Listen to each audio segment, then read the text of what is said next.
Bonjour à tous. Alors cette semaine, je n'ai toujours pas bougé de mon théâtre de verdure car j'aurais aimé être une artiste, mais ça ne fonctionne pas.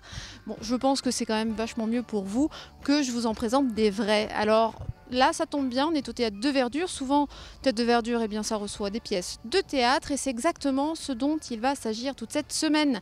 Nous vous proposons de découvrir, si ce n'est pas déjà fait, ou alors de re-savourer de nouveau la pièce Edmond. Edmond avec Guillaume Santou que nous avons pu rencontrer lors de leur passage à Cannes. Cette fois-ci, ils seront le 1er août au Festival de Ramatuelle dans un autre théâtre de verdure.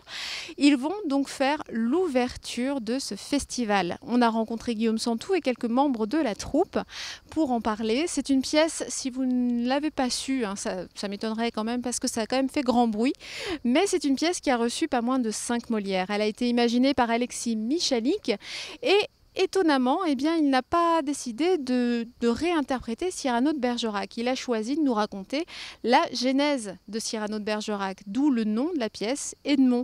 C'est donc l'histoire de la naissance de cette pièce, de la naissance dans l'esprit même d'Edmond Rostand que nous allons pouvoir découvrir. C'est une pièce d'une rare beauté, d'une rare élégance qui est très chorégraphiée. On a une douzaine de comédiens sur scène, c'est plutôt rare désormais.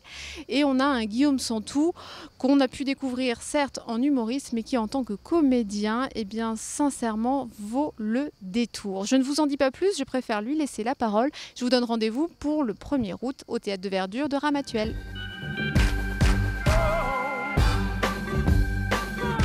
Très bien, donc on va se mettre en place s'il vous plaît. L'équipe est au complet, ok, très bien. Donc séquence M, première prise, moteur, action.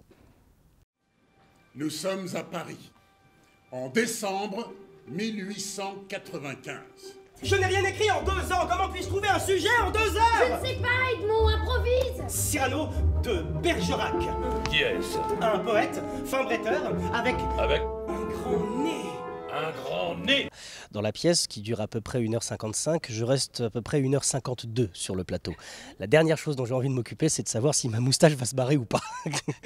Non, puis honnêtement, ça m'a aidé un petit peu à rentrer avec le personnage, oui, c'est vrai. C'est vraiment un métier où l'habit fait le moine, et en fait, soi-même, quand on se prépare dans notre loge, devant la glace, à se préparer les cheveux, chaque petite couche de costume, les unes après les autres, et tout, le personnage commence à se dessiner devant nous, alors que on est nous-mêmes notre propre outil de travail, donc c'est un petit peu difficile de se dire qu'on habille quelqu'un d'autre alors qu'en fait c'est nous, mais c'est un petit peu ce qui se passe. Donc la moustache c'est une chose, mais après la moustache quand elle est coiffée, que la raie est bien mise, que la chemise se fait, etc. et tout, et que le dernier élément que je mets c'est l'alliance, parce que c'est la seule alliance que j'ai jamais eue de ma life.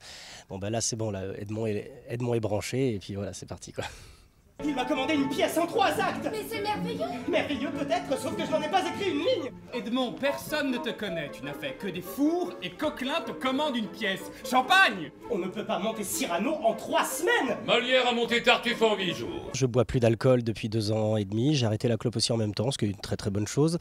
J'ai même arrêté le café depuis 6 mois, parce que j'ai finalement réalisé que je n'aimais pas ça en fait.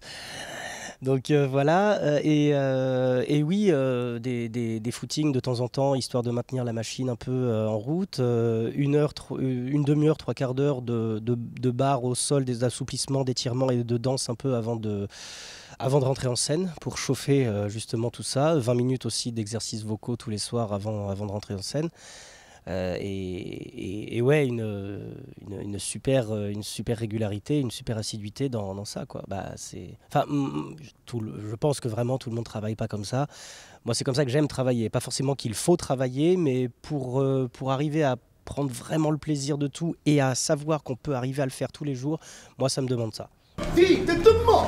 Cet acteur-là, ça n'est pas possible. Pas possible. Oui, je sais, il joue faux. C'est le pire acteur du monde. Eh bien mes amis, ça sent le succès. Pardon Coquelin, pardon. De quoi? Pardon de vous avoir entraîné dans cette galère. Tout va bien se passer. Vraiment? Mais oui, au pire on se retrouvera en prison. En prison? Tout va bien se passer, répète Edmond! Edmond. Edmond. Edmond. Edmond! Edmond. Edmond. Edmond. Edmond. Edmond. Edmond.